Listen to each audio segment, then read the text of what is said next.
All right, abusia eye adenta kumi akodi nkomo ama sisem no kasai. Calvin Taylor of Loud Silence TV say nkomo na adenta kumi adi no die ekwan bia so say Yoko etumi ekofa no yes. We order Yoko and BNI to go and pick eye adenta kumi because we din nkomo. Na nkomo no Calvin na cha nkomo na no odin. Nkomo na no odin ye pa che say ensem a abrante aka no enye ensem a say yetena ho anasa enye ensem a said the opposition party nimpo ema kwan se onka. Nti opposition party no should rather call a year adenta kumi and speak to him. Na Kevin edin komo. We dey person kasa na person ya yeko. Na yetie enkomo adenta kumi edi. Na sana ebetie Kevin reply or the amana no ma yetie enkomo a eche say abranti edi ye. Na reply Kevin Okubadu Taylor so edi amana hada so ye be media be se wase de ni de kono twa channel so ni de no go kwan so be media be se wase obe subscribe edi amabo notification button so podcast update ye nche ho ni ntin kuma ye adenta kumi edi ye any reply Kevin Taylor or the abawa order for the immediate arrest of adenta kumi MSC. Today we came to show you our team. I made a statement some time ago and the NDC came after me. But I've told them, even if we have to go to hell to campaign and win, that is what we'll do. This new MPP is a new party altogether. And we are sending a warning to the NDC. We will meet them shoulder to shoulder. If anybody attempts to mess around with any NPP person or the ballot box on that day, I'm telling you, don't meet God. As to how to meet God, we don't know. I serve dementia and they've taught us we are not afraid of anybody. By the grace of God, I hold a two-force gun. We are not afraid of anybody. Say a day will come where a political party will assemble criminals in the name of national security to murder Ghanaians. It happened when Nana Addo Dankwa Akufo-Addo and Bawumia led Ghana. Nana Addo Dankwa Akufo-Addo and MPP for releasing thugs in the name of party national security operatives. What they did was an eyesore. We all saw what happened. If you have forgotten, and a day a friend of the anti-vigilantism law under Akufo-Addo. All these things. There's this issue about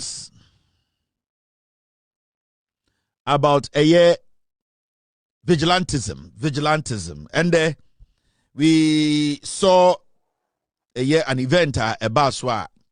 It's got to do with vigilantism. Etutrafwa omaje Ghana elections aboso ewa Ghana. Now, and a few people came together to discuss what we call the anti-vigilantism law. You're passing enche bia na ebebre vigilantism ase. Etutrafwa and the political parties ati ekukua omukunipa brunipa in the name say ye protected party ye petumi. Emra yashemra. Now the question you asking is say at a point in the history of Ghana, a DNA PIA may decide say when it comes to vigilantism, anko for friend party vigilantes are omo ebunipa ekunipa area ballot boxes committee crime no hini ebedru ya ye nyina ba together as a nation ka say see ade ye de emrabi by a friend the anti-vigilantism law then na emaye yes ade no and then ba ya ema Ghana for dodo ka say we de e wo say if you say de yenhu bidanti. It was when NPP Mahamudu Bawumia they were in power. It is what we saw. Nyoma yehuye. We all knew about vigilantes. We all knew about people who were party killers, who were party soldiers, who were party defenders or security. We have known this from 1992, 96, 2000, 2004, 2008, 2012, 14, 16, 2020, 24. The question here is, Adena from 92, 96, 2000, 2004, Ebabesi Ayade, 2016, we did not have a problem with what we call party vigilante. And I say party watchdog, security for. But at a point in our history, we all panicked. The country came to a halt. A pain and a yaw and a hubi beto Ghana so. That was under Nana Addo Dankwa Akufo-Addo in 2019. That was when Yehu say, Saadi a friend of vigilantism, party bullies, party killers, party foot soldiers turned into paramilitary. They showed us say anya bibia mfa ho a a day will come where a political party will assemble criminals in the name of national security to murder Ghanaians. It happened. It happened when Nana Addo Dankwa Akufo-Addo and Bawumia led Ghana. In 2019, Nana Addo Dankwa Akufo-Addo and MPP for releasee thugs in the name of party national security operatives. What they did was an eyesore. We all saw what happened. And if you have forgotten, action way and a day friend the anti-vigilantism law under Akufo-Addo, how he used militants to brutalize civilians in the name of national security. It was a normal morning. Electorates began queuing very early, some as early as 6 a.m. to cast their ballots peacefully and dash to work. Early reports suggested the process began smoothly, but eyebrows were raised about the presence of heavily armed security personnel, as many as 6 per polling station across the constituency. Political party agents were vigilant and ordinary people watched from afar, but it was an unusual election day.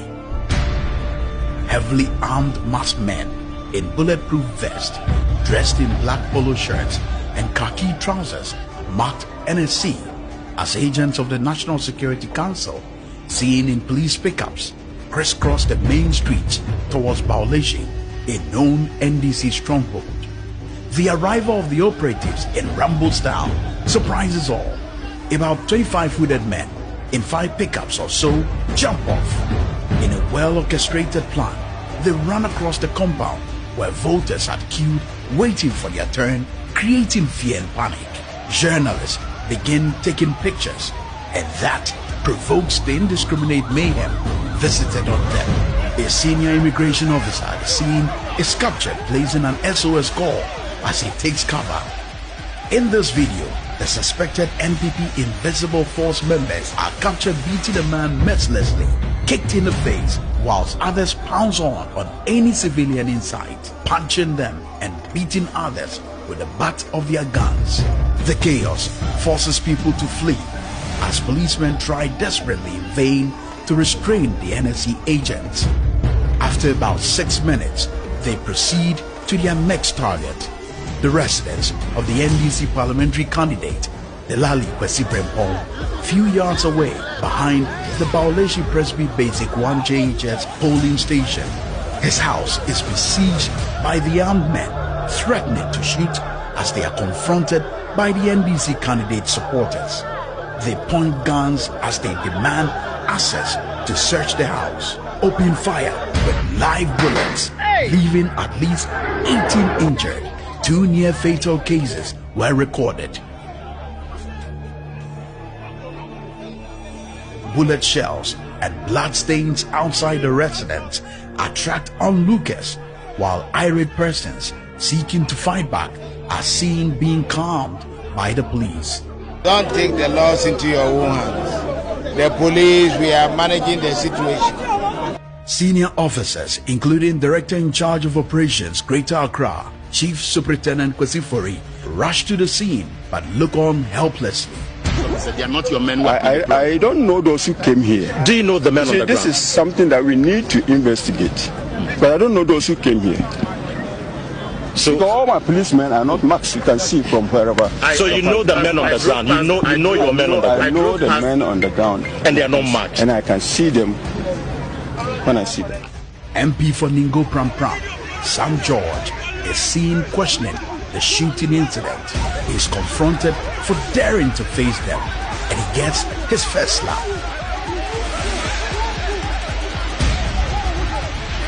Listen and watch carefully as one of the men shouts, "This is the beginning of 2020.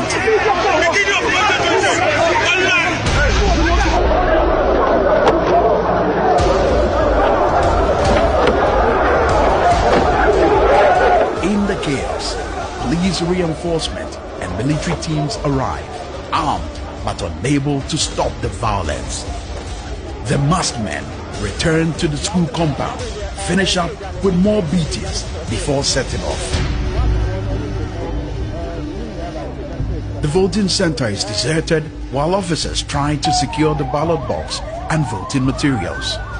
NDC National Chairman Samuel Ofosu-Ampofo rushes to the scene, meets the traumatized candidate, and announces NDC's decision to boycott the polls after a brief meeting to prevent the violence from escalating. Today is a very sad day for democracy, and the NDC as a party cannot and will not be part of this exercise.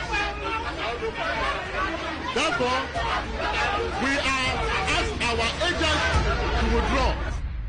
In less than an hour, more police couples arrive at the scene.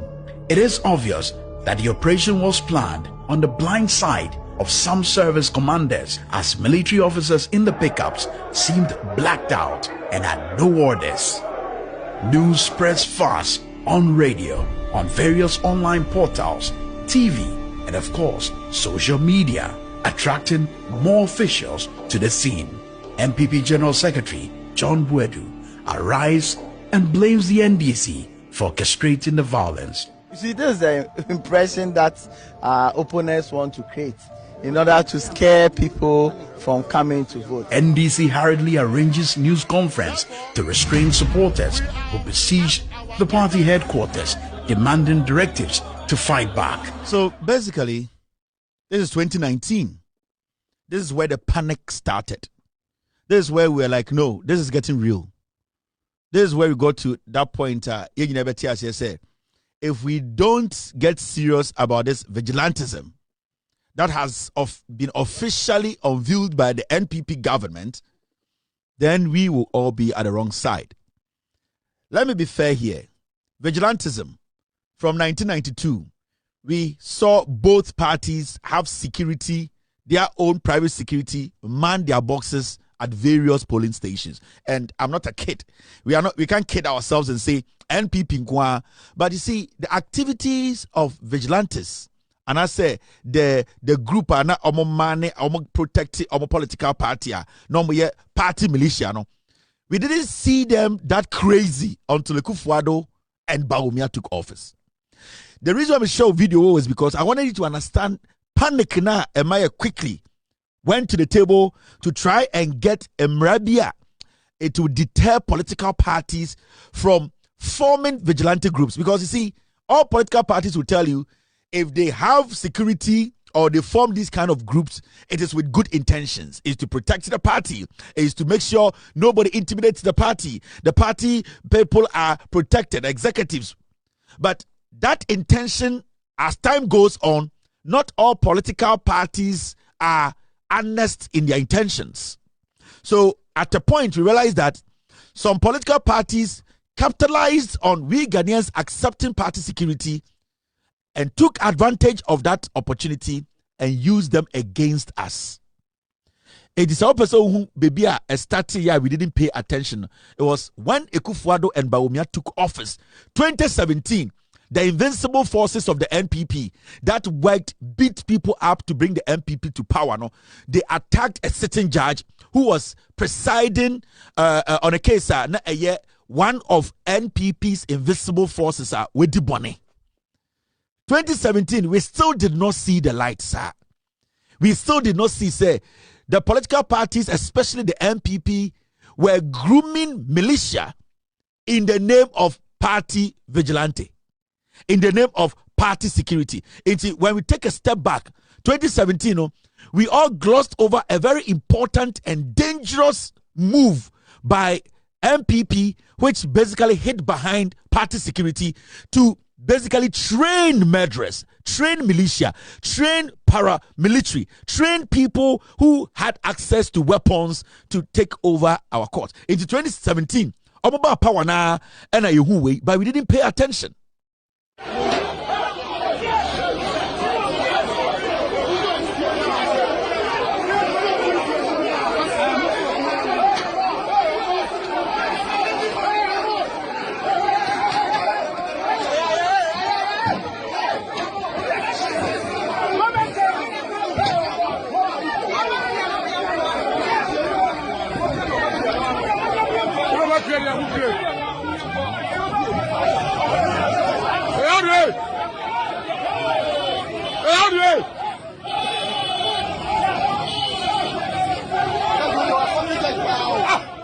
So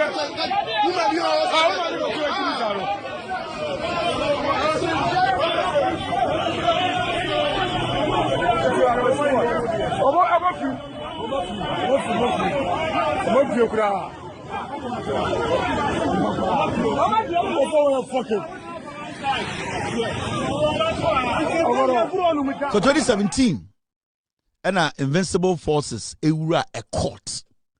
And a judge na eti case so na ye MPP invincible forces for ni bia omudi bone ma ya chi omo. Invincible forces ni wura court wo. Judge na onyem omo bo no epamo no eyi omo ko for the free court.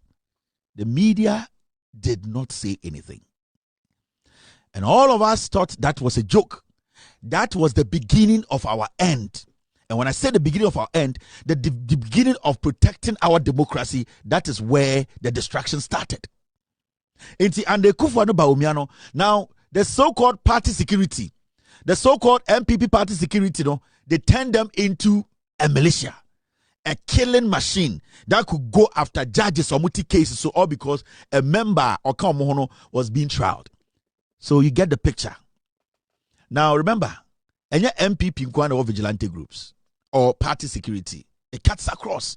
Even parties in Kitinkiti can tell you they also have people who will protect their party and all that. But you see, vigilante and our party security, they have been there for years. From 1992, since you started to your first elections in Ghana, we've had party security. But the wake-up call started 2017. And the BPA Ayawaso West Wagon, 2019. That is where the panic started. Now the question here is, who is to be blamed? Why no was he blame? No? How did we get here? Yesterday, I was reacting to Muntaka Mubarak, the interior minister, press conference bi obe make here, ekachere say, Ayawaso West Wagon, Techiman South, they are still trying to find the people who basically committed those offenses. At a point, or Kratcher Crampo say, baby, I 2 30 rounds, 50 rounds, bullet they could not trace it to any gun in Ghana. And I'm talking, I said, Muntaka Mubarak is a disease of a politician. And that investigation they did, the man now or no so be kan senkai or no near body about Timutua and come catch say all the killings that happened in 2024, even the bullets could not link to any gun. Did he actually look through that report? Did he seek the consent of the security leadership from the police hierarchy, from the national security, from all the security? Did he even contact them?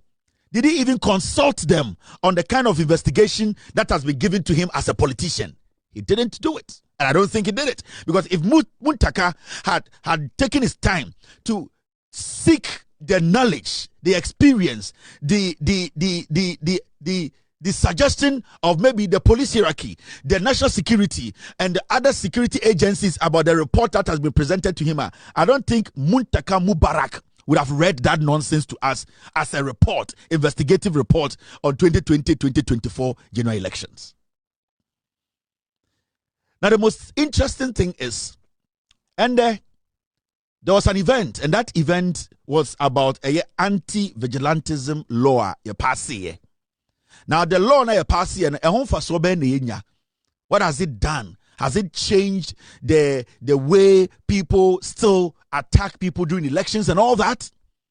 Because the existence of vigilantism in Ghana politics, it basically kills the confidence we have in our elections. When people are elected or people win power because of the activities of vigilantes, and as a vigilantism, or their vigilantes, most people tend to disbelieve or tends to not to trust the electoral process, because the chaos that comes around, the chaos that happens during elections, it gives a lot of people the mind to think that people don't win elections convincingly or legally. And that is the first thing affecting a crew. The existence of vigilantism, what it does is it kills democratic process. Because every time there are people doing things against the other opponent feels that because of those actions in the election and also winning, so be winning legitimate. Rebecca said no, because of this and that and this, and the election isn't free and fair. The first step I bet to be protecting a democracy to make sure our elections are fortified and respected and believed by that Ghanaian who voted. We need to first get rid of vigilantism. And I say vigilante groups in Ghana, no matter the political party, are power, because the law has been established, but we are still seeing these crazy people affiliated to different political parties still doing the same thing. In fact, it has become worse. And when I say it has become worse, from 2017, 2020, 2024, we have seen people shot.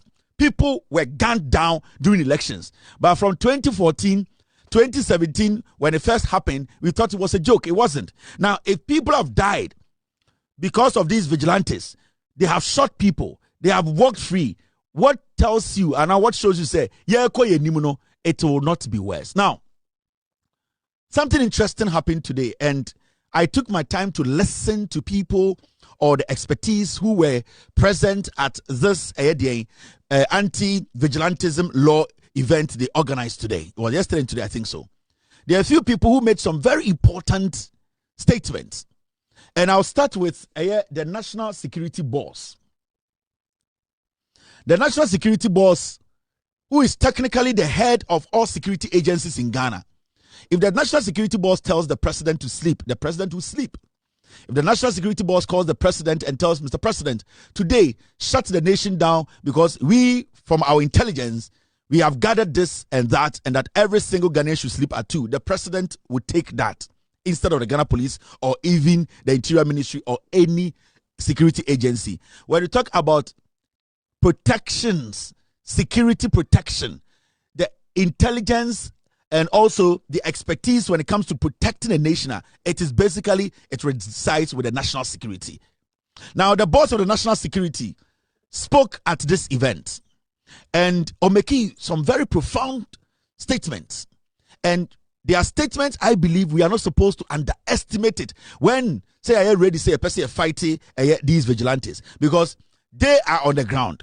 The national security always have first-hand intelligence, first-hand information about how or what people are trying to do to underestimate or undermine our democracy.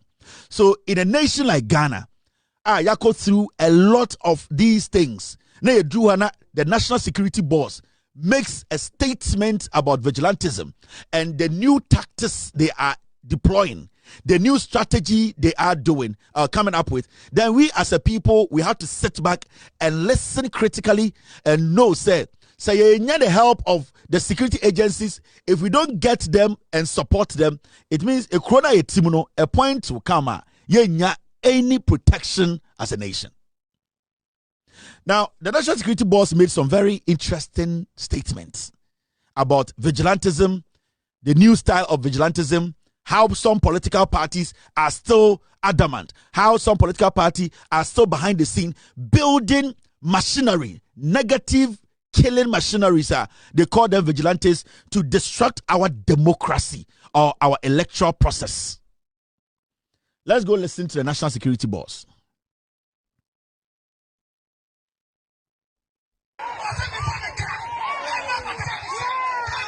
Earliest reports of political vigilantism in modern Ghana traces back to the 1950s during the pre-independence era. Then, over successive election cycles, informal party task forces evolved into organized groups, some with uniforms, command structures, and weapons. What began as a wonderful act of youth mobilization for party visibility gradually degenerated into election-related violence that directly challenged state security by intimidating opponents and disrupting election processes. Election violence is not a routine law and order inconvenience, ladies and gentlemen. It undermines confidence in the democratic transfer of power, erodes trust in state institutions, weakens investor confidence, and threatens the social cohesion on which our republic is anchored. Per the 1992 Constitution, the authority to organize and deploy any state security or force is solely vested in the state. Therefore, any group that purports to assume power outside this constitutional framework, be it by guiding ballot boxes, undertaking armed patrols, seizing property, detaining persons, or intimidating communities, is a direct threat to lawful state authority. Act 999 was therefore a very timely law which was largely in response to public concern, civil society advocacy, and certain unfortunate by-election incidents. Most importantly, it was a bipartisan acknowledgement that political vigilantism threatens everyone, regardless of party affiliation. The law did not merely seek to dissolve enthusiastic party youth mobilization. No, that's not what it was intended. Rather, it prohibited the creation, the organization, the recruitment, the training, the arming, the funding, and the support of such groups in any form or shape geared toward all political acts of vigilantism. This connotes the permission of peaceful party youth fronts and not the usual, if you will permit me to name them, cat lions of some savannah enclave or limping goats of so and so political party, unquote. However, we must not mistake reduced visibility of these groups as complete eradication. A vigilante group is a vigilante group, regardless of its name, uniform, or publicity. We are very much aware that 1. Some groups are rebranding as internal security teams, volunteer task forces, or community security initiatives. 2. Others have dissolved into looser and less visible networks that are more complex to track. But if our ability to track people on social media is anything to go by, a word to a wise is enough. Again, mobilization has moved online on social media, encrypted chats, local disputes, private security arrangements, or other informal channels. However, when the National Security Boss was speaking, or can Sembia a very important and it's a Ghana Nibia Edidiagro. He made it clear. So when it comes to vigilantism and our vigilante groups in Ghana, they are more dangerous. We should not see them as mere groups following political parties. Or say sa groups, groups are sebio ye dream say Oma be part of party, Oma be part of our politics, into a normal or say a normal. Adrinia na etari chira in the 92s, yeah, Babedru, 2016, 17, 18, I begin then. Political parties they say sa groups, assassin. And this is the National Security Board who is on the ground, who gets all the intelligence about security in Ghana. It does not matter the kind of security issues. The National Security Board knows what is happening in Ghana. Now, the Okaya, a man here dangerous.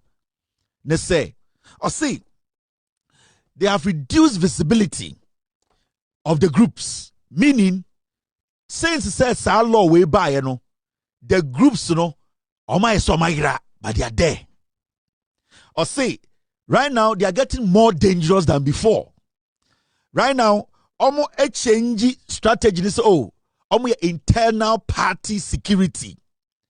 They are party cohesion, protecting, also the dimbia to so.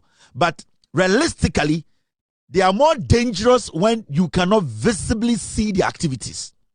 And from their intelligence, and he is speaking as a national security boss, or say right now what they are doing is say they have rebranded these dangerous groups. These groups are in the past shot people during elections. These groups are in 2017 went into court premises, beat pregnant judges up, take their people out. These groups are Omoba Ayawaso West Wagon. These are the kind of groups that we have seen videos and witnessed the activities. Or see, right now, some parties have rebranded them. And the way they have done it, they say, Oma rebrand your mama mudin fufrobina, Oma quiet, but they are beneath the party. The parties mobilizing them and weaponizing them to destroy our democracy. Now, all can now see, the most dangerous part is, even though they are on social media, which at the end of the day is good for the national security to also use their tools to track them, they've been on social media and being invincible, or we not seeing their activities. That is where they are doing their recruitment. That is where the parties are fortifying them, weaponizing them, and making them more dangerous. Because you see, when they are on social media and create groups because of the rebranding they have branded, it is technically like a terrorist group recruiting people online. So what they are doing now, some political parties in Ghana, they have set these groups, rebranded them, giving them some internal names, internal party security. And then they are using this platform to recruit young people, putting some ideology in their heads for them to join them through social media, invincibly, to make sure, say, when the time comes, they will do damage. Now, this goes to every political party in Ghana. But this information from the National Security Board should shake everybody. Because when you hear a politician sit on TV to say, 2028, the tables will turn. 2028, it should never come. It is this kind of inspiration that some people have been able to initiate. They are gathering their confidence from these kind of things. Because of what some political parties are doing underground, we don't see plainly in our faces, but we cannot see. That is why it gives some politicians the confidence to say the table will turn. 2028, we know what we will do. 2028, we will take power force. But when you get a national security boss who is confident in his statement, and at a point, Oti Asamokaye or say they can do what they want to do. They can extend it to their social media. But he is warning any group, any political party that thing to say they can basically put such groups together without the national security noticing. It's a warning to all political parties, and it's a warning to people who are involved in this recruitment, vigilantism, and thinking they are not watching. And let Ghanaians understand, when the national security comes out one day and they do a major ransacking and arrests, nobody should get up in Ghana and say, the national security has targeted people. Because for the national security boss to come give all these points, then it means he has been briefed, they have done the investigations, they know what they are looking at and what they are targeting. Because their principal job as the national security, President Yidin say, he is supposed to protect your security.